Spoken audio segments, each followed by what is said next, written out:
Hello, I'm here today with Holman Gao, the CEO of Boost My School.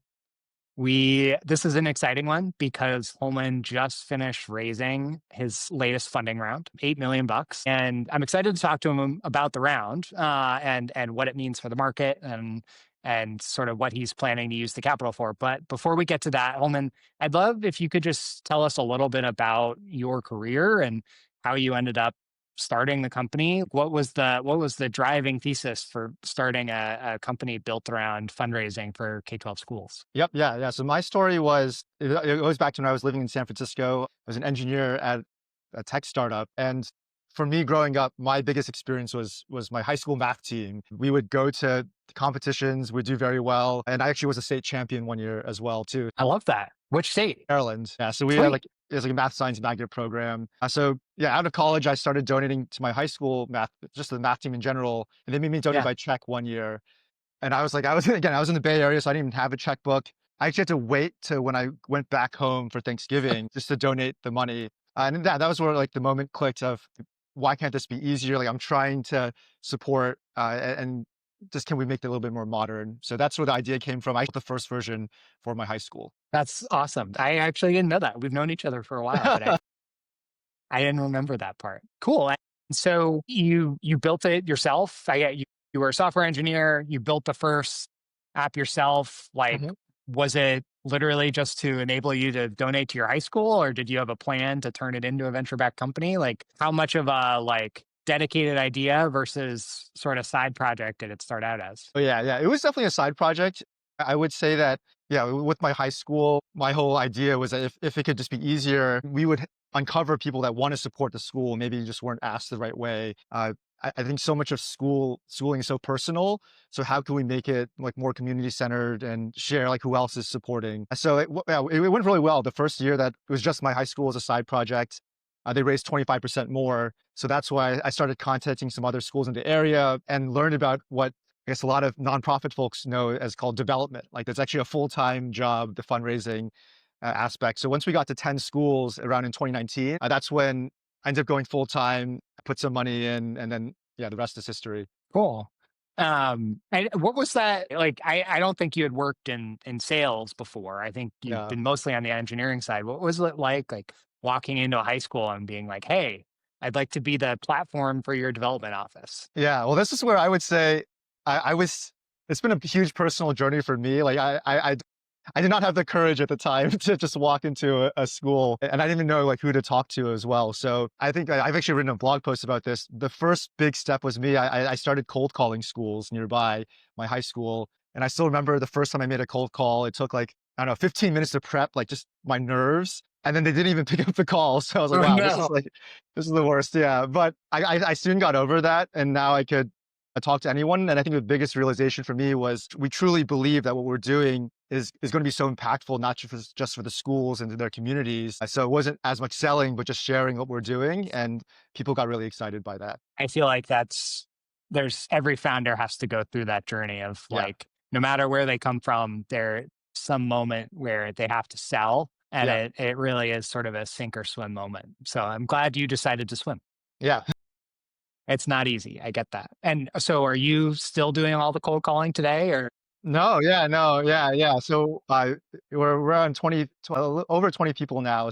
Yeah, I am out of the calls, but I am comfortable enough where if I had to, I don't know, if the sales team challenged me to call someone, I could do it easily and just go off the fly. I think I've gotten used to it and I feel good about it now. And again, I think it's valuable. It's a valuable skill, and it's love spreading the word about Boost. yeah. Well, I imagine you had to do a decent amount of maybe not cold calling, but close to it as you were putting together this round. Can you tell Yep. us how it came together and who the stakeholders are? Yep. Yeah. So this it actually comes a little bit from we had a smaller round a few years ago, and so the investors from this round that primarily came in were folks that knew our past investors. So that's one part of it. But the other part is that we did a few folks were reaching out to us as well, and we were very just clear about our story.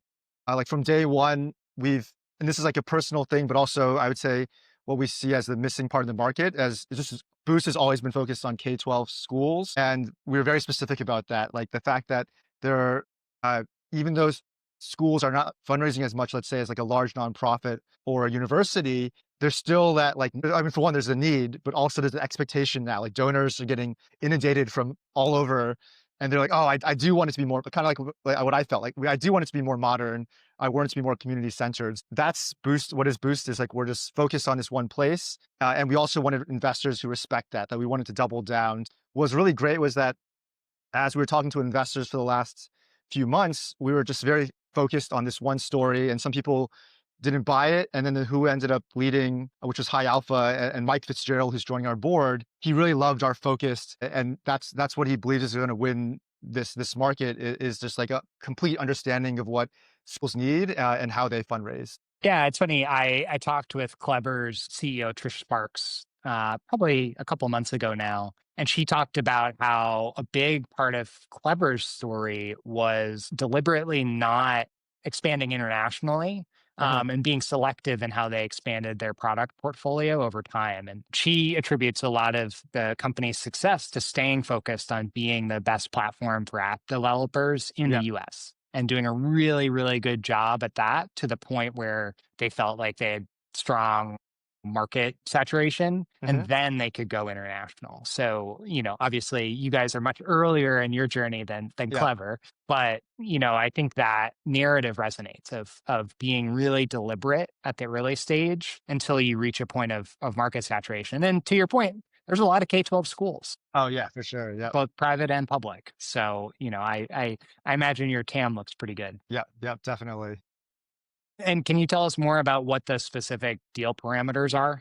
Yeah, it was an 8 million round. And again, they're just very focused on growing to the team to support the market. We're seeing a lot of our schools are asking us to build more. Like we just closed this school year with 98% retention, which was pretty phenomenal, and very grateful to our schools for continuing to believe in us. So much of the focus has been just grow, like how much more can we build for this one persona, which are development teams within K-12 schools. And when you think about how to allocate that 8 million, is how much of that is like product versus sales versus operations? Like what are the things that you're putting in place to sort of complete the picture and expedite your growth? Yep. Yeah, I would say it's just primarily two things. One was the way I just mentioned, the product side of schools, especially if you're a development team of like 1 to 10 people. Sometimes they're using like tons of software. I don't know, like 10 to 15 pieces of software, even like a 30-person team managing that much. So there's a lot of need to,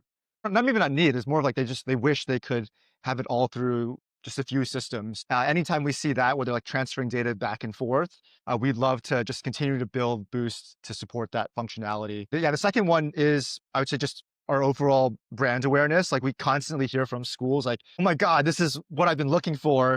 Like everything else is built for anyone else, but nothing's built for K-12. But we just didn't know about you until like the other school across the street told us about you. So I would say just getting the word out about Boost is such a big thing. And we think that that's going to, again, support more schools in the US that way. And I know your market to date has been mostly private schools. What about the publics? Like, what are you thinking from a both go-to-market strategy and also like why might their need be greater than maybe they think that it is? Yeah, I would say the way that we specifically look at it is less public versus private, but more of the development team side. So similar to nonprofits, the development team is like as a full-time person who's in charge of fundraising. And then we like to say that with Boost, anyone, at least if you have a full-time development person in staff, that's when you're a really great fit because our software is just built for you.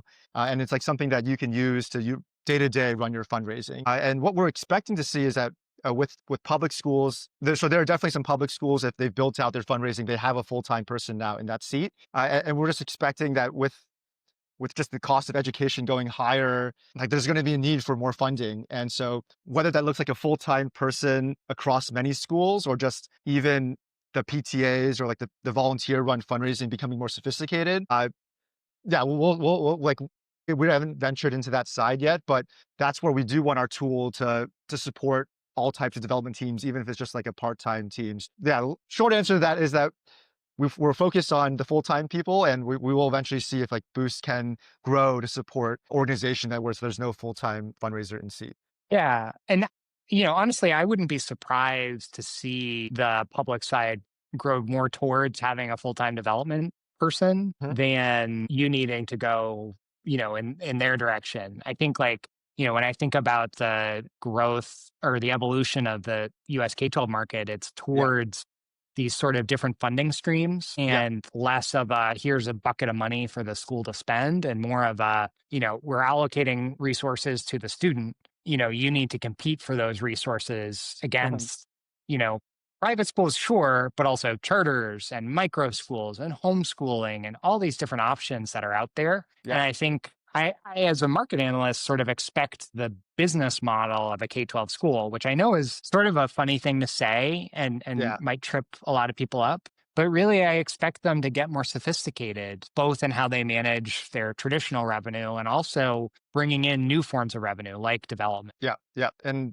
so, yeah, Matt, I totally agree with that. I would say we see some of the more like progressive public school areas where they will have like a foundation built to support many of their schools, and they do have a full-time fundraiser there because it is a profession, it's a job. And I think what those districts are realizing is that people do want to support the schools, but you have to put the reason out and you have to show the community behind it. And if you get sophisticated there, like that is like Matt, exactly what you're saying, you're getting essentially like profit to invest in the students and invest in education. I think that's so powerful. So, yeah, I agree with you. I'm not sure exactly logistically how it'll change as we go on, but I think the importance and the potential value of development is for sure there, and some districts have seen the benefit of that. And it might be too soon to tell, but have you talked to anyone? Have you heard any sort of interesting thoughts on the tax credit scholarships that came into being with the One Big Beautiful Bill? I know they don't actually even get formed for another, I think, 2 years. But are there schools talking to you about that and how they might want to leverage them? Yeah, I would say that our side, that is something that we've talked about internally, but in our conversations with our schools, that hasn't really come up that much, not yet. So might just take more time for to see that it develops. That makes sense. What are some of the things that have surprised you as you've gotten deeper and deeper into this K-12 software market? It's such a like quirky market Yeah. filled with very, very interesting personalities and, sort of hidden funding streams, et cetera. What are some things that stick out, now that you're, gosh, is it six years into this journey, 7 years into this Yeah. It's, journey? 2019 is when we full time. Yeah, so six, almost 7 years. Yeah, I would say, well, yeah, there's been some like one surprise for me as someone who hadn't worked at a school is uh, anyone who's in development gets pulled into other things, like, they get pulled into, like, substitute teaching, like, lunch duty, Oh and just, like, no. they're yeah, so, like, the complete surprise, but I feel like that's, like, why their time is so valuable, and so Sure. and I think that's something we think about Boost of, like, how do we get, our teams to be or the partner schools we work with to be doing less of the manual stuff and more just focusing on donor communication because they themselves don't even have that much time to do that, so that's, like, a small nugget there. Even, like, another one is that I think there's a lot of great there's some great software that our schools use, but it is really old. It's legacy. I was surprised, especially as a tech, like a Silicon Valley tech person, that was like the norm that people were comfortable like understand like there's an assumption that software like they weren't the how about this the school staff felt like they weren't tech people because it was hard to use the software, Right. and whereas I feel like in the Bay Area, it's the opposite. It's that like the software should be so easy to use that anyone can use it. And so I'm hoping that we bring that approach to Boost and just even like change the mindset that software shouldn't be this thing that we're scared of, but it should be a tool that really just enhances everyone's efforts and impact. Yeah. No, I feel like that resonates across so many different Yeah. industries. I just saw that Airbnb founder, Joe Gebbia, just got hired as the chief design officer of the United States, largely to make government software simpler. Hmm. So I think there's something to be said for that, of making people's lives easier rather than adding a burden of a new software tool. Cool. Maybe one last question, and then I'll let you get back to your day. What is sort of the most exciting thing about the K-12 market looking forward? Why, you talked about how you want to stay laser focused on this market before. What is, changing, evolving, exciting about this market that says, like, yeah, this is where I want to spend the next 5, 10 plus years of my career. Yeah, I would say, yeah, in terms of maybe not necessarily how it's evolving, but more of just, I think for us, there's a huge opportunity in that a lot of other companies, especially fundraising software, is focused on either nonprofits or it's focused on higher ed, just because K-12 does fundraise less as a whole than higher ed does. And so we're actually the only platforms built for these K-12 advancement teams. And I think for me, the most exciting part is when we go to these schools in person, they're like, oh, wow, like you're coming to meet us and like learn about what we're doing. And then also get going to the events where, yeah, again, like you have high customer satisfaction, like 85 NPS, the 98% retention. So I think like that, feeling that is just always so like I'm very we're so grateful for that. That like there's so many schools that want to work with us and just partner together in this growth together. So I think that optimism just gives me the belief that as long as we continue to listen and lean in, we're just going to build an amazing company for everyone and just again further the impact of that our schools are going to make. Awesome.